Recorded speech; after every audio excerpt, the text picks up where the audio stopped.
कहाँ आ गई हूं मैं? कहाँ पहुंचा दिया तूने मुझे हेरा? इसलिए तो मैं मुसलमान नहीं हुई थी कि बस मुसलमान होते ही मेरा इम्तिहान शुरू हो जाए। मुझे नहीं देना इम्तिहान, मेरे रब मुझे इम्तिहान नहीं देना। मैं फेल हो जाऊंगी, मैं बहुत बुरी तरह फेल हो जाऊंगी।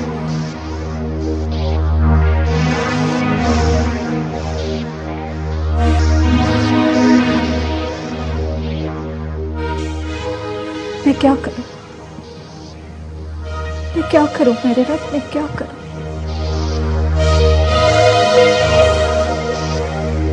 सिफात साहब, सिफात साहब उठिए ना। सिफात साहब,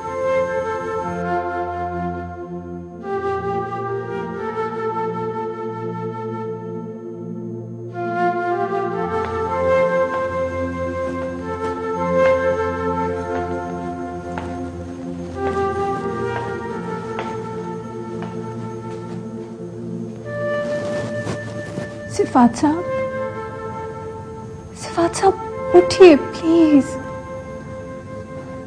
सिफात साहब, मैं बहुत अकेलापन महसूस कर रही हूँ, मुझे बहुत डर लग रहा है।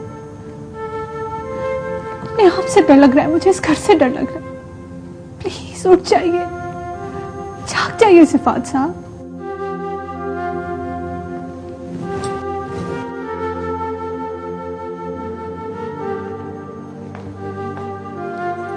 कहाँ जाऊंगी मैं? इस घर के रास्तों की मुझे क्या खबर?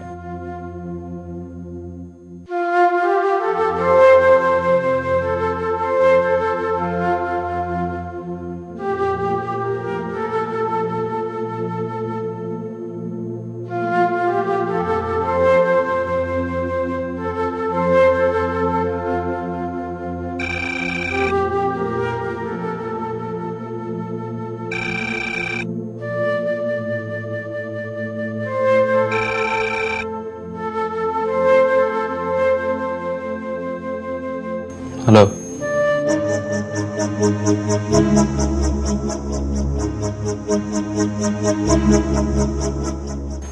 हेलो।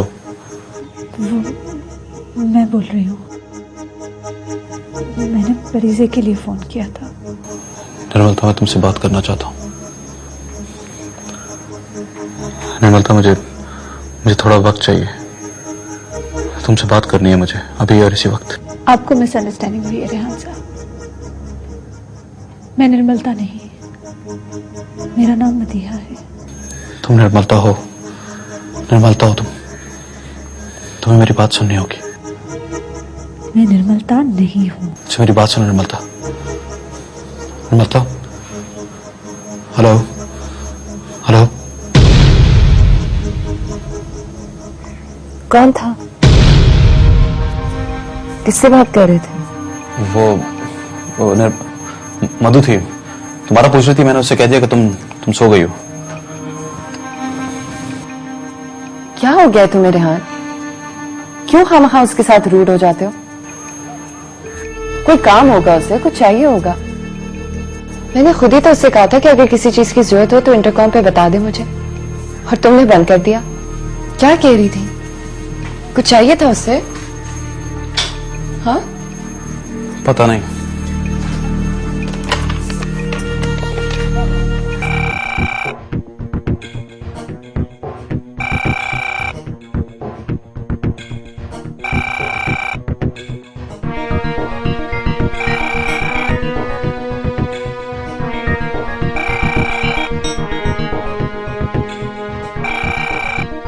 मैंने कहा ना कि मैं आई एम सॉरी मधु। रेहान ने भी खामखा कह दिया कि मैं सो रही थी। तुम ठीक तो हो ना? कुछ चाहिए था क्या? कोई खास बात नहीं थी, बस मन चाह रहा था कि किसी खुली जगह जाकर सांस लूं। यही पूछने के लिए फोन किया था कि इस घर में कोई ऐसी जगह है जहां खुले आसमान तले थोड़ी देर के लिए जाके बैठ जाऊं। अभी शादी को दिन ही कितने हुए जो तुमने खुला आसमान भी तलाश करना शुरू कर दिया है? अच्छा सुनो, तुम अपने कमरे से निकलोगी ना तो लेफ्ट पे एक दरवाजा है, वो टेरेस को जाता है। बहुत खूबसूरत जगह है। वहां जाकर तुम लंबी लंबी सांसें लो। मुझे तो बस इसी आदमी के साथ सांस लेने की आदत है, जिस वक्त मुझे बहुत गुस्से से घूर है। नींद खराब हो रही है ना? तुम जाओ। Okay, good night. Thank you. सो जाओ तुम। लगता है तुम्हारी और सफाद भाई की रूह बदल गई है। तुम्हारी मोहब्बत करने वाली रूह उनके अंदर चली गई है और उनकी गुस्से वाली रूह तुम्हारे अंदर आ गई है। हर वक्त गुस्सा।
निर्मलता,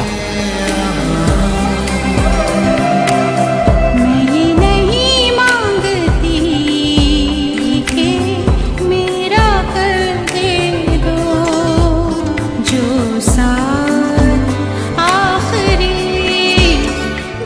निर्मलता, एक पल दे दो।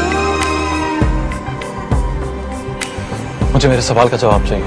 मैंने आपसे कहा ना, मैं मदीहा हूं, मदीहा बेगम। तुम जो कोई भी हो, मुझे मेरे सवाल का जवाब चाहिए कि जब तुमने भाई से शादी की तो तुम्हें पता था कि वो मेरा भाई है? मैं आपको नहीं जानती। जानती हो तुम, अच्छी तरह जानती हो तुम मुझे, और तुम ये भी जानती थी कि जिस शख्स से तुम्हारी शादी हो रही है वो मेरा भाई है। मुझे कुछ पता नहीं था। पता था तुम्हें, पता था, तभी तो तुमने उससे निकाह का फैसला किया। मैंने कहा ना, मुझे कुछ पता नहीं था। कैसे पता नहीं था तुम्हें? ये कैसे हो सकता है कि जिस शख्स के तुम इतने करीब रही हो तुम्हें उसकी फैमिली का ना पता हो? कैसे मुमकिन है ये? पता तो मुझे तुम्हारी फैमिली का भी नहीं था। तुम मानती हो ना कि तुम मेरे करीब रही हो? तुम्हारे और मेरे बीच जो कुछ था तुम उसे करीब रहना कहते हो।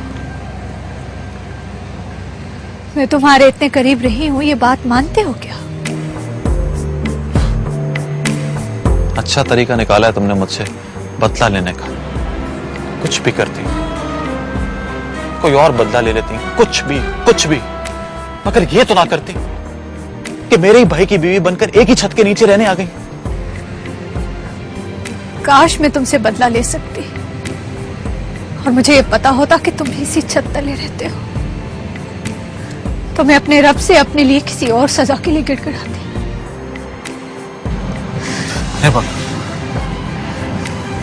हट जाओ मेरे रास्ते से, हट जाओ मेरे रास्ते से, और मेरे रास्ते में मत आया करो।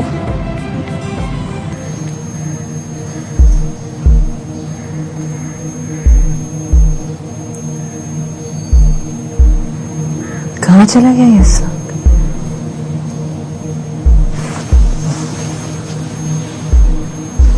वो भी बाहर निकली हुई है, कहीं उसी से ना उलझ पड़ा।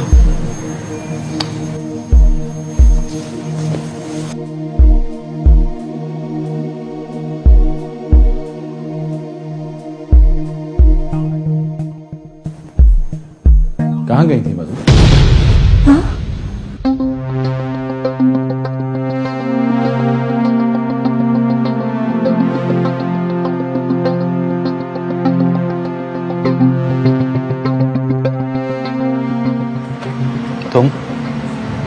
तुम यहाँ हो?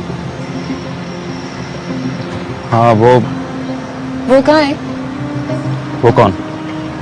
मधु वो यहाँ नहीं है। आई भी नहीं? नहीं।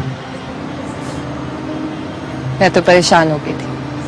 तुम जिस मूड में थे, मुझे लगा अगर तुम उससे मिल लिए तो खूब लड़ोगे। तुम इंडियंस ये, तुम इंडियंस वो, तुम लोगों में तो वफा ही नहीं है, तुम लोगों को तो मोहब्बत ही नहीं करनी आती, वगैरह वगैरह। जरूरी नहीं कि सिर्फ इंडियन ही बेवफा हो, शायद पाकिस्तानी भी ऐसा हो सकता है। दोनों का इख्तियार नहीं है वफा पर। तुम्हारे दिल को तो बस निर्मलता को याद करने का बहाना चाहिए होता है। एनीवेज, छोड़ो ये सिगरेट और चलो आ जाओ। मुझे ऐसा लग रहा है कि मेरे साथ एक ही कमरे में रहने से तुम ज्यादा कंफर्टेबल महसूस नहीं कर रही, इसलिए बाहर जाके बैठ गई। और मैं ये सोचता रहा कि तुम आओ तो मैं तुमसे कहूं कि इस तरह तो ये कमरा इम्तिहान का एक हॉल बन जाएगा, जहां ना कॉपी करने की इजाजत है बल्कि फेल होने के बहुत ज्यादा चांसेस हैं।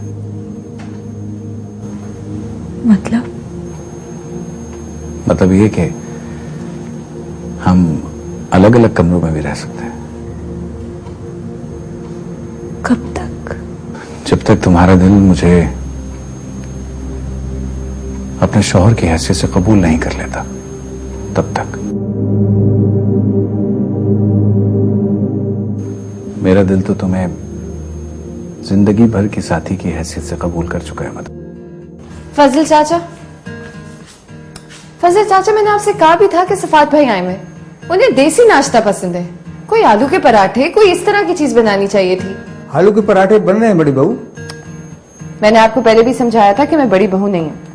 बड़ी बहू सिफात भाई की दुल्हन है। आप उन्हीं को बड़ी बहू कहा करें, मुझे वही कहा करें जो आप हमेशा कहते हैं।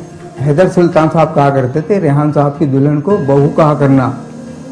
फिर इस घर में आप बहू बनकर आ गई, इसलिए हमारे लिए तो बड़ी बहू आप हुई ना बिटिया सरकार। जब तक सिफात भाई की शादी नहीं हुई थी तब तक की बात और है। अब सिफात भाई की दुल्हन ही बड़ी बहू है, आप उन्हीं को बड़ी बहू कहा करें, ठीक है? जी बिटिया सरकार। अभी तक दोनों उतरे नहीं नाश्ते के लिए। आप पराठे लगाए, मैं भी आती हूँ। जी आ गए आप? नाश्ता टेबल पे रखे रखे ठंडा हो रहा है और आप हैं कि टिपिकल दूल्हा दुल्हन की तरह कमरे में बंद बैठे। अरे बीवी को इस तरह कैद में रखेंगे तो उसे हमारी आदत कैसे पड़ेगी? काश मैं उसे कैद में रख सकता। अच्छा, तो ऐसी भी कोई हसरत है? हाँ वैसे वो है कहाँ? कहीं सचमुच कैद में तो नहीं रखा हुआ? सो रही है, रात भर सो नहीं सकी, शायद नई जगह की वजह से। आप जाके टेबल पे बैठे, मैं मधु को लेकर आई।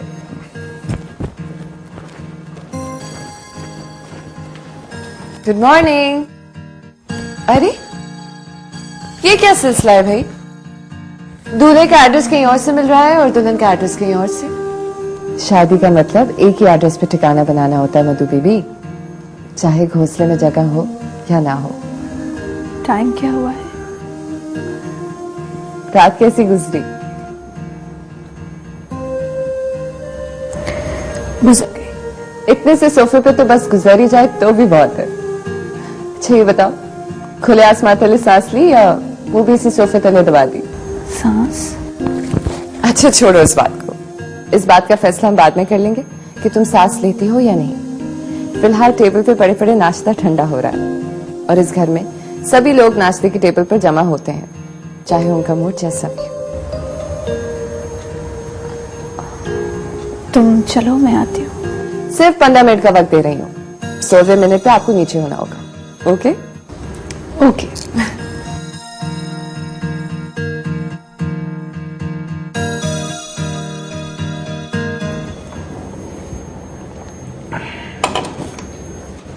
आज के बाद मैं हमेशा इसी घर में रहूंगा तुम दोनों के साथ, एक ही छत तले। क्यों मधु? हम दोनों रहेंगे ना इस घर में, इनके साथ एक ही छत तले। एक ही घर में इतने सारे लोग कैसे रह सकते हैं? सुनी तुमने मधु की बात? हम इतने सारे लोग। तो आपने हमारी इमेज ऐसी बनाई हुई है मधु के आगे कि हम दो बेचारे से इतने सारे लग रहे हैं। नहीं, मेरा मतलब ये हरगिज नहीं था। हम दोनों के आने से पहले तो ये रह रहे हैं ना इस घर में। हमारे आने से इनकी जिंदगी डिस्टर्ब ना हो जाए, इनकी प्राइवेसी। शायद तुम ठीक कह रही हो। रेहान भी यही सोच रहा है शायद कि हम कैसे रह सकते हैं एक ही छत तले। मैं समझा नहीं। क्या हो गया तुम्हें? मुझे ये सवाल आते ही पूछ लेना चाहिए था कि मैं और मधु तुम दोनों के साथ इस घर में हमेशा रह सकते हैं या नहीं। हम दोनों के यहाँ रहने से तुम दोनों की प्राइवेसी डिस्टर्ब तो नहीं होगी ना? कैसी बातें कर रहे हैं आप सिफात भाई? यही तो चाहा है रेहान ने हमेशा कि हम सब एक छत तले रहें। तुम बताओ ना सिफात भाई को रेहान कि हमेशा साथ रहने का ख्वाब तुम्ही ने तो देखा था, और अब तो अच्छा है ना, सिफात भाई अकेले नहीं, मधु भी तो है इनके साथ। बहुत अच्छी गुजरेगी जिंदगी अगर हम मिलकर रहेंगे। वो क्या कहते हैं ना, हाँ खूब गुजरेगी जब दिन बैठेंगे दीवाने चार। सो मुझे जल्दी ऑफिस पहुंचना है, मेरी एक जरूरी मीटिंग है। Excuse me. हाँ ठीक है, तुम ऐसे ही समझो कि मैं उन्हें घर से निकालना चाहता हूं। क्या जरूरी है कि हम उम्र भर उनके साथ एक ही छत तले रहें? हमारी कोई प्राइवेट लाइफ नहीं? क्या जरूरी है कि वो दोनों हर वक्त हमारे सरों पे सवार रहें? नफरत है मुझे इन बातों से। Stupid. क्या हो गया तुम्हें? क्या हो गया तुम्हें? इतनी जरूरी मीटिंग में जाना था मुझे, तुमने फजूल बातों में उलझा दिया। किसी जरूरी मीटिंग पे नहीं जाना तुम्हें। तुम सिर्फ सिफात भाई को अवॉइड करना चाहते हो। हाँ मैं उनको अवॉइड करना चाहता हूं। फिर मैं नहीं चाहता कि वो दोनों इस घर में रहे। तो वैसे भी अब ये घर तुम्हारे नाम पर है, यहां मेरे और तुम्हारे अलावा कोई और रह भी नहीं सकता, और तुमको कतई जरूरत नहीं उनको इनकरेज करने की यहां रहने के लिए। अगर तुमने ऐसा किया तो मैं ये घर छोड़कर ही चले जाऊंगा।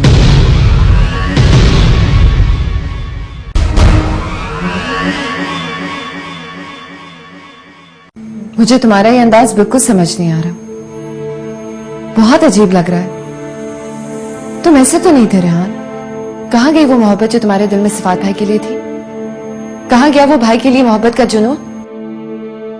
और जब उन्होंने तुम्हारी मोहब्बत की तरफ हाथ बढ़ाया तो तुमने यूं मुंह फेर लिया जैसे उनसे तुम्हारा कोई ताल्लुक ही ना हो, सिर्फ इसलिए कि वो एक इंडियन लड़की को ब्याह कर लाए। यूं तो अपनी मोहब्बत की नाकामी का इंतकाम नहीं लिया जाता, वो भी जमाने भर से, और वो भी उन लोगों से जिनको तुम्हारी मोहब्बत की नाकामी की खबर ही नहीं है। तुम्हें क्या इंटरेस्ट है सफात भाई और उनकी, मेरा मतलब है उनकी उस बीवी से? इतनी अहमियत देने की क्या जरूरत है उन्हें? अगर सफात भाई ने शादी करी ली है तो ये उनका जाती मामला है। मुझे तो ऐसे लगने लगा है जैसे तुम सिफात भाई और मधु को इस घर से निकालना चाहते हो। हाँ ठीक है, तुम ऐसे ही समझो कि मैं उन्हें घर से निकालना चाहता हूं। क्या जरूरी है कि हम उम्र भर उनके साथ एक ही छत तले रहें? हमारी कोई प्राइवेट लाइफ नहीं? क्या जरूरी है कि वो दोनों हर वक्त हमारे सरों पे सवार रहें? नफरत है मुझे इन बातों से। Stupid. क्या हो गया तुम्हें? क्या हो गया तुम्हें? इतनी जरूरी मीटिंग में जाना था मुझे, तुमने फजूल बातों में उलझा दिया। किसी जरूरी मीटिंग पे नहीं जाना तुम्हें। तुम सिर्फ सिफात भाई को अवॉइड करना चाहते हो। हाँ मैं उनको अवॉइड करना चाहता हूं। फिर मैं नहीं चाहता कि वो दोनों इस घर में रहे। तो वैसे भी अब ये घर तुम्हारे नाम पर है, यहां मेरे और तुम्हारे अलावा कोई और रह भी नहीं सकता, और तुमको कतई जरूरत नहीं उनको इनकरेज करने की यहां रहने के लिए। अगर तुमने ऐसा किया तो मैं ये घर छोड़कर ही चले जाऊंगा। इस रेहान से तो शादी नहीं की थी मैंने तो जिस रेहान से शादी की थी, हालांकि वो मोहब्बत किसी और से करता था, लेकिन मेरे लिए यही काफी था कि वो मोहब्बत करता तो था मुझसे ना सही, निर्मलता से ही से। मगर ये तो वो रेहान है जो एक निर्मलता की मोहब्बत से नाकामी का इंतकाम पूरे हिंदुस्तान से लेने पर तुला है। तुम मेरे वो रेहान नहीं हो सकते। ऐसा ही हूं मैं, चाहे कुछ भी समझो।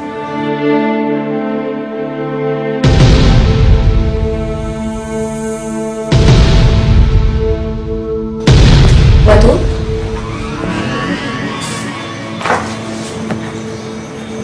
मधु,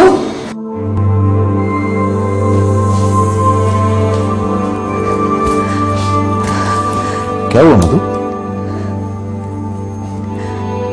मधु, तुम तो परिजय के पास गई थी ना, क्या हुआ फिर? क्या हुआ है मधु? परिजय ने कुछ कह दिया तुमसे? बड़ा मान था मुझे परिजय पर। मैंने सोचा था इस पूरी दुनिया में सिर्फ एक परिजय ही तो है जो तुम्हारी तरफ निगाह उठा के भी देखेगी तो तुम्हारा हर दुख धुल जाएगा। आप मुझे इस बड़े संसार में छुपाने के लिए कहीं और नहीं ले जा सकते सिफात साहब, कहीं और, किसी ऐसी जगह जहां मुझे कोई न जानता हो, कोई न जानता हो।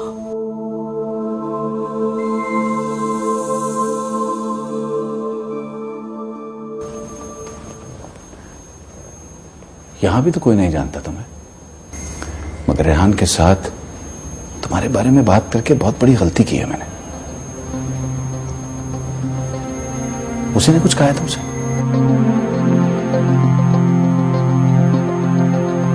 क्या बताया आपने उसे? क्या कुछ बताया आपने उसे? उसने कुछ कहा है तुमसे या परिजय से? क्या बताया है आपने उसे? कुछ ज्यादा नहीं बताया मैंने उसे, बस यही कि तुम इंडियन हो और हिंदू थी। ये गौतम नायर तुम्हें ज्यादा खुश नहीं रख सकता। नहीं, गौतम नायर का तो कोई दोष ही नहीं है इसमें। ये तो मुझे ही नहीं सुकून आ सका उसके पास।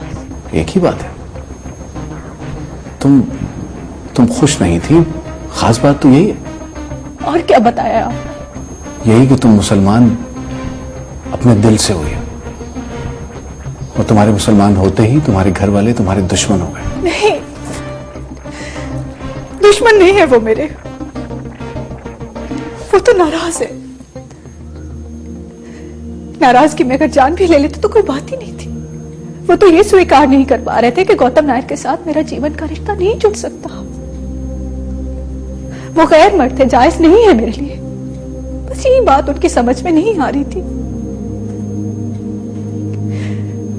वो मुझे गौतम नायर के साथ रहने पर मजबूर करते, बस इसी बात का डर था मुझे। वरना जान किसे चाहिए थी? जान की परवाह किसे थी सिफात साहब? बस यही कहा था मैंने रेहान से। हालांकि मैंने उससे कहा भी था कि परिजय को कुछ ना बताए, किसी को भी कुछ ना बताए, लेकिन शायद वो मेरे यकीन का भरम नहीं रख सका। जिंदगी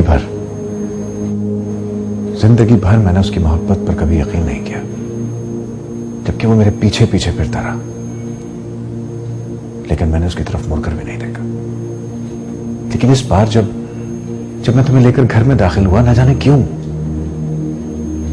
मेरा दिल उसकी मोहब्बत में पिघल गया।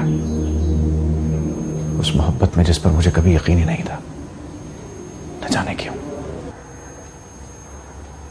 मैं खुद जाके मालूम करता हूं। नहीं, किसी ने कुछ नहीं कहा, किसी ने कुछ नहीं कहा। दोनों बहुत अच्छे हैं आपकी तरह मोहब्बत करने वाले। बस मैं ही कहीं और छुप जाना चाहती हूं, कहीं और, जहां कोई इतना सा भी मुझे कोई ना जानता हो, कोई आवाज भी देना चाहे तो मेरा नाम तक ना आता हो, ना निर्मलता, ना मधु। मुझसे भी छुप जाना चाहते हैं?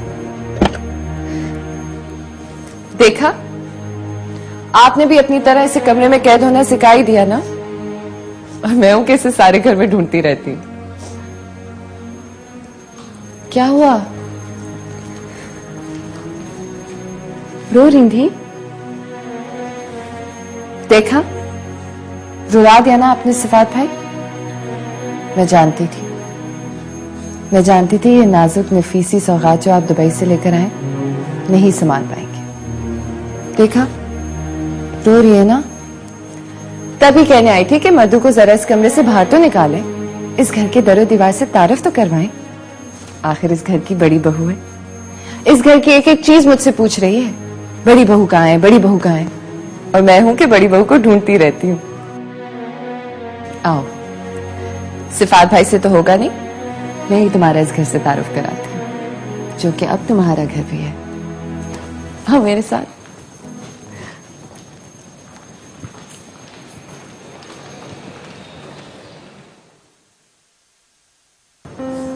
आओ मधु, इनसे मिलो। ये है हैदर अंकल, हैदर सुल्तान, रेहान के डैडी। इस मुल्क का बहुत बड़ा नाम और इस घर के खामोश शख्स जो कि अब इस दुनिया में नहीं रहे।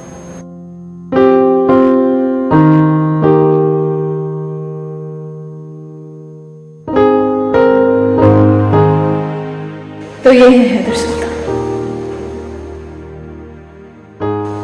जिनके प्रेम का रोग लगाकर मधु मौसी खुद तो चली गई, मगर मुझे अपना रूप देकर प्रेम की उसी दोराहे पर खड़ा कर गई।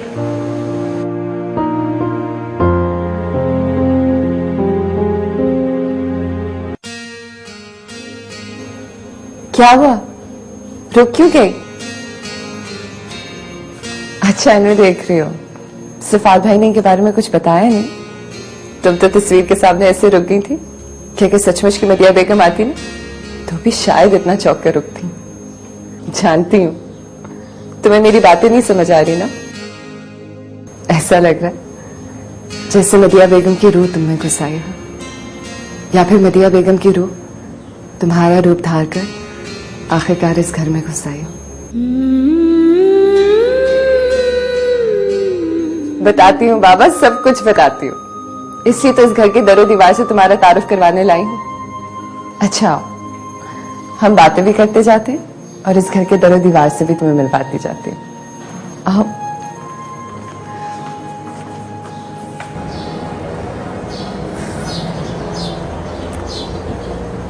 इस घर की दरो दीवार से तारुफ तो बस एक खूबसूरत बहाना था।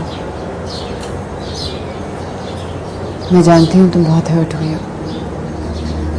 जो तुम्हारा दिल महसूस कर रहा है वो तकलीफ मेरा दिल भी महसूस कर रहा है। लेकिन मेरी बात का यकीन करो, रेहान ऐसा बिल्कुल नहीं है। मैं एक्सप्लेन नहीं कर पा रही कि वो ये सब कुछ क्यों कर रहा है। मुझे खुद भी बहुत मुश्किल हुई है इसकी ये हालत समझने में। सोच रही हूँ कहाँ से बात शुरू करूँ जो मुख्तसर भी हो और तुम्हें मैं समझा भी सकूं। एक्चुअली मैंने तुम्हें बताया था ना, रेहान कुछ ऐसा पहले दिल्ली गया था मदिया बेगम से माफी मांगने। वहीं उसे एक लड़की से मोहब्बत हो गई। हिंदू थी वो, रेहान पर अपना सब कुछ लुटाने के लिए तैयार थी। लेकिन तुम तो जानती हो ना, हमारे मजहब में अल्लाह को ना मानने वाले से शादी की इजाजत नहीं है। हम सिर्फ उसी से शादी कर सकते हैं जिसकी मोहब्बत का मरकज वही हो जो हमारा है। ठीक ही तो है, अगर मोहब्बत का मरकज